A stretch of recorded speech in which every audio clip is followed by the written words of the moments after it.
It is 8:45, and for all of us who work on the programme, it is surreal that we have just had Garry present our sports news for the last time. How can this be? He is our fixture. We thought he would see all of us out. You'll understand why. His voice, his style, his skill will have been part of your mornings too. He's always given us so much more than the sport. A rich vein of knowledge delivered with insight and wit. An encyclopedic memory, a capacity to dig out and share gems from the archives. Well, this morning we've done some digging of our own into his 50 years with the BBC. Here's Jim Naughtie. Thousands of interviews, a few jokes, a mic that went everywhere with him. Smuggled into the Royal Box at Wimbledon. Mr. President, welcome to Wimbledon. Have you been here before? Never. I'm thrilled. It's been a great match. But, it's England. It has to rain sometimes. We laid the weather on especially for you. Everyone talked to him. If it wasn't Bill Clinton, it was Charlton Heston or somebody. When they weren't there, he just invited them. Like Dionne Warwick, he discovered she liked tennis, so he found her some new friends.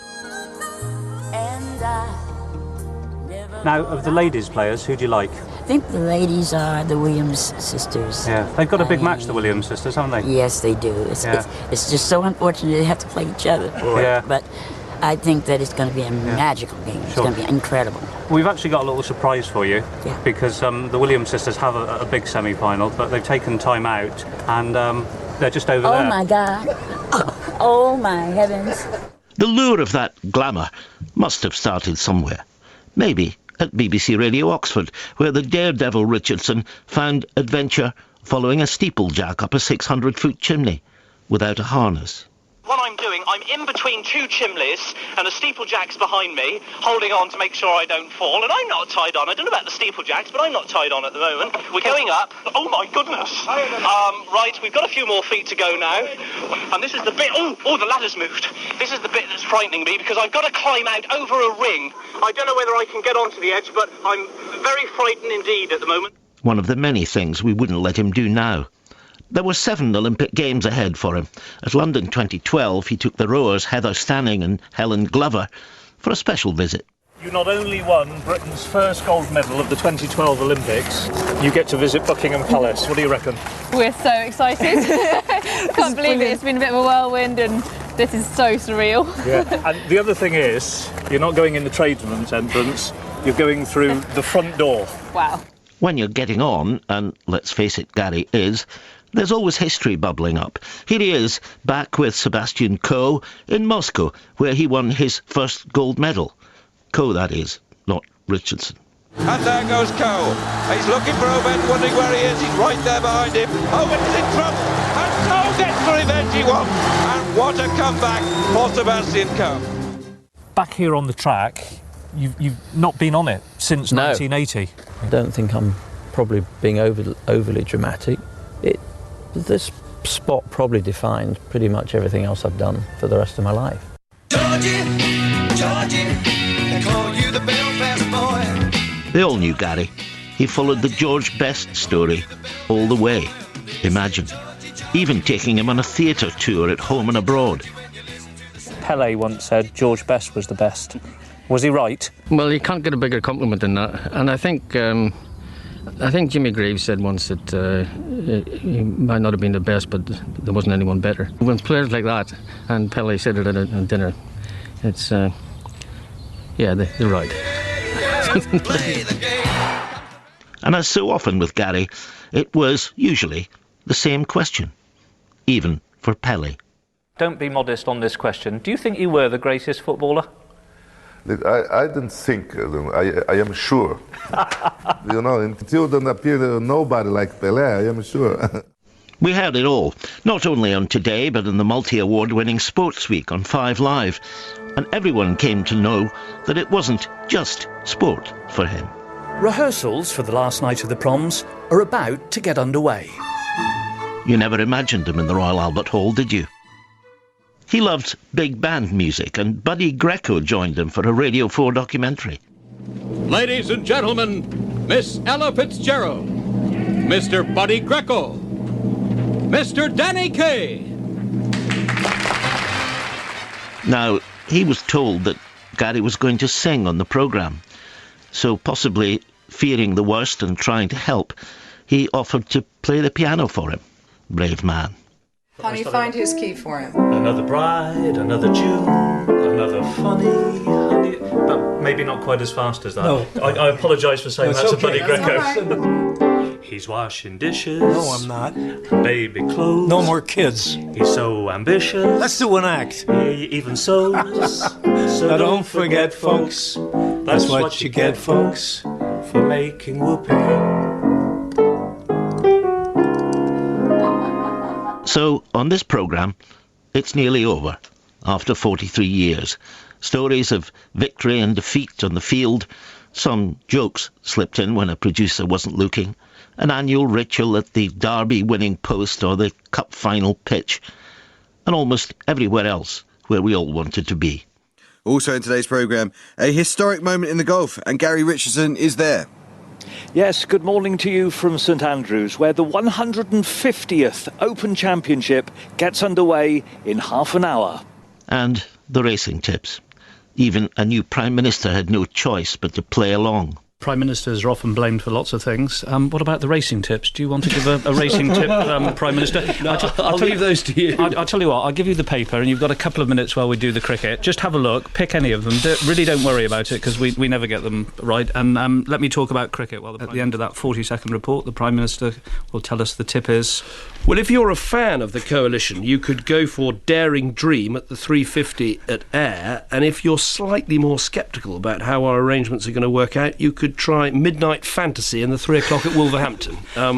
If you're successful, you can come back tomorrow, so we'll see you again in a few years. Sometimes things didn't quite work out, of course, often, funnily enough, with Jonathan Agnew, cricket correspondent and veteran giggler. And latest score, Jonathan, and a quick thought on the day ahead. How do you see it panning out? 72 for 4. This band, I think, is showing extraordinary stamina down there at the far end. I mean, they come here and they blow all day, which is terrific, keeping it all going. England have it about them today to bowl South Africa out cheaply and maybe even make them follow on. Thank you very much. Let's listen to the band for 10 seconds.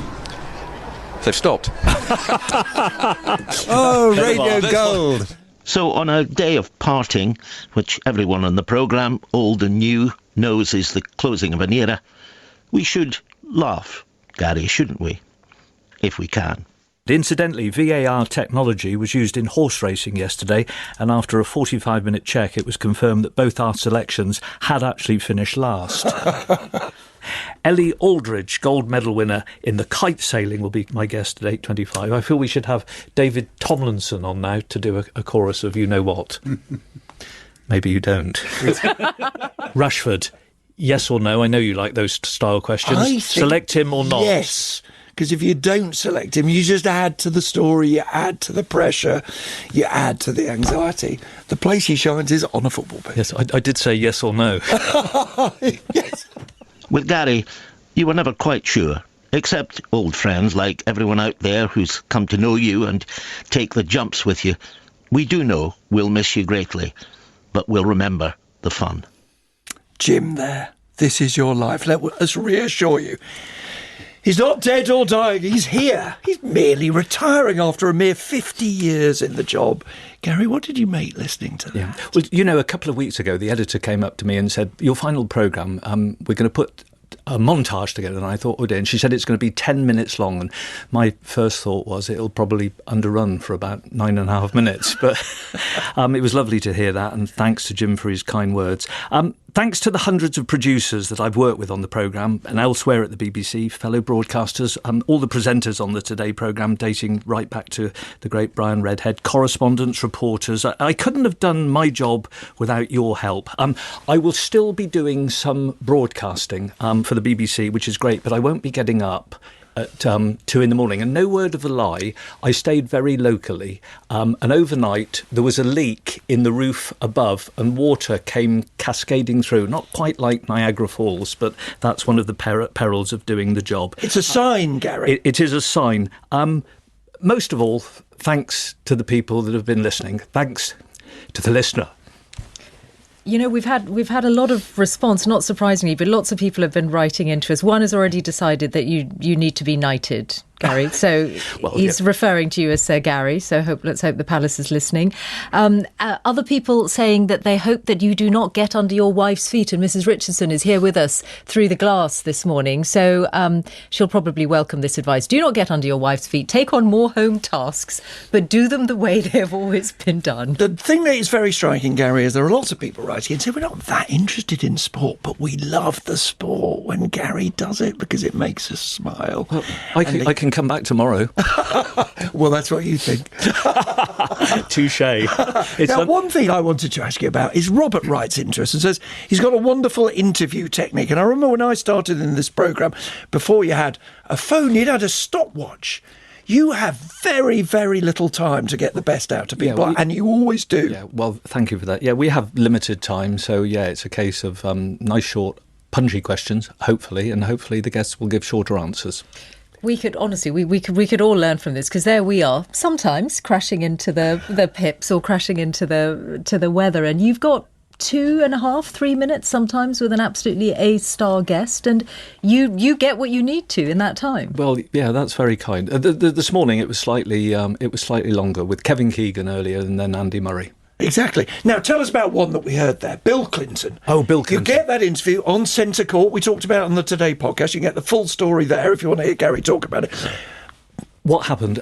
Basically, it was ladies' finals day at Wimbledon. There was no rain on Centre Court, and I suggested we should get an interview. And you write a letter, so I quickly took it down, gave it to the Secret Service people, and 10 minutes later, it was agreed I would do an interview.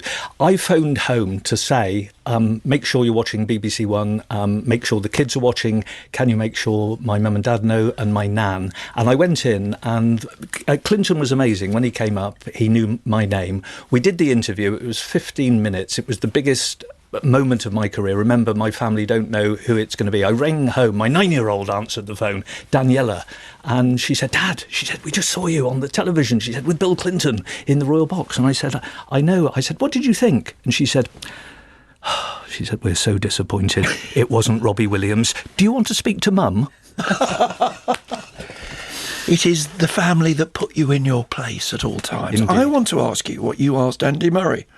What is the one question you would ask that you haven't been asked that would tell people something they don't know about you? Well, in 45 minutes' time, 50 years ago, I was pacing up and down outside a small white bungalow in Reading. It was the Written Archive Centre.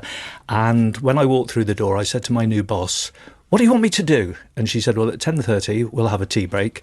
And at 2:30, we'll have a tea break. And in between, you'll be doing the filing. But the wonderful thing about that place, it was like having history in your hands, because I read all the personal letters of Morecambe and Wise, Tommy Cooper, Arthur Askey, great stars. But they were writing letters to the BBC before they became famous. And I would read their audition reports. And often, these stars were turned down. And I was turned down 1,000,000 times for jobs at the BBC, and I kept plugging away, and eventually I got a job on radio and bits on the television, and it's been wonderful, and I've been very lucky. But that first job, I mean, it's led to so many bits that you've shared with us over the years, where you have delved in the archive. You found things that people have forgotten or never knew were there. Yes, and I owe a great gratitude to the staff at the Written Archives, because they did so much research for me there as well. But it was a lovely place to start. Garry, it has been a privilege. People can't see behind the glass here are people you've worked with, who work with you now, who love you. And let me say, you asked a question there, we heard in the package, you've asked it of lots of people, whether they are the greatest sportsman ever. You are the greatest sports broadcaster I have ever worked with or expect to work with.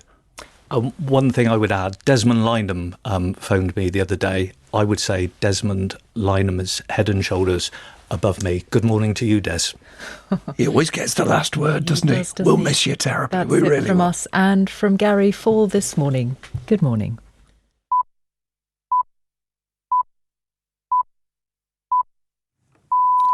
BBC News at 9 o'clock.